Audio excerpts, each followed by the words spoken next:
they took it. From an airplane, I bet. Cool, Adam said, then tore his gaze away and took off, back on target.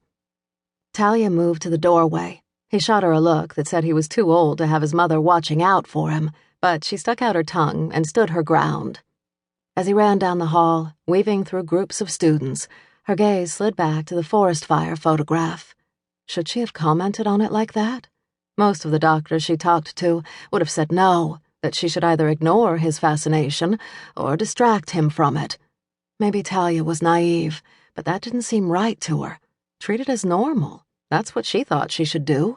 Act as if Adam's fixation with fire was neither positive nor negative, just a fact of his life, like another child's obsession with cars or trains. Budding pyromania. That's what the experts called it. Pyromania. Talia could barely even think the word, as if that gave it a validity it didn't deserve. Yes, her son was fascinated by fire, but there was a huge difference between staring at a candle flame and lighting your bed on fire. Adam didn't start fires, he just liked to watch them.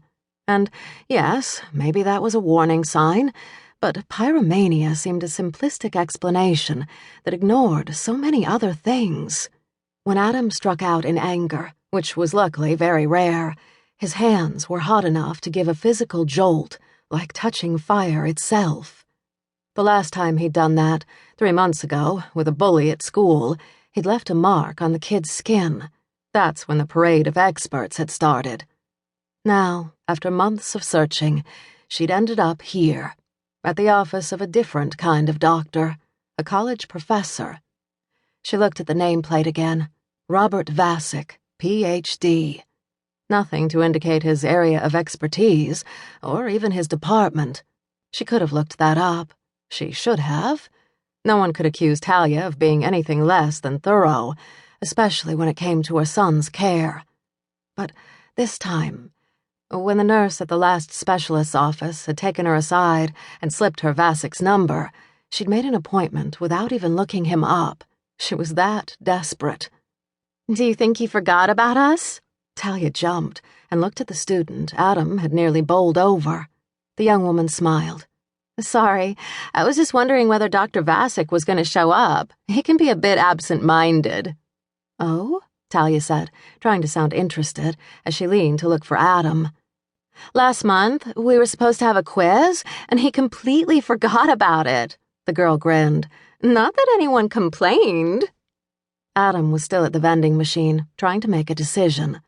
"He's a great prof, though, isn't he? Enthusiasm makes all the difference, I think. Of course, it'd probably be hard to make something like that boring. When I told my mom I was studying demonology, she almost had a fit. She thought I was taking an occult class."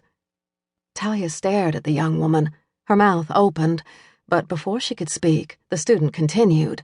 "Then I told her he used to be a priest, and that made her happier. I think she figures we're learning about exorcisms and stuff. My aunt called last week, asking if I could take a look at my little cousin, check for signs of possession. I think she was joking, but I'm not sure." Demonology? Former priest? Possession? Oh, God, what had she done? Talia caught sight of Adam bouncing back from the machines, pop can in one hand, candy bar in the other, his face beaming. She held up a finger, telling him to wait.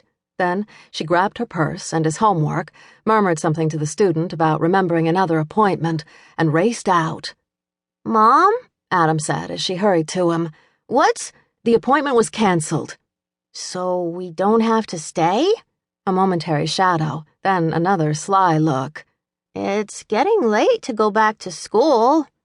She put a hand against his back to steer him along the hall.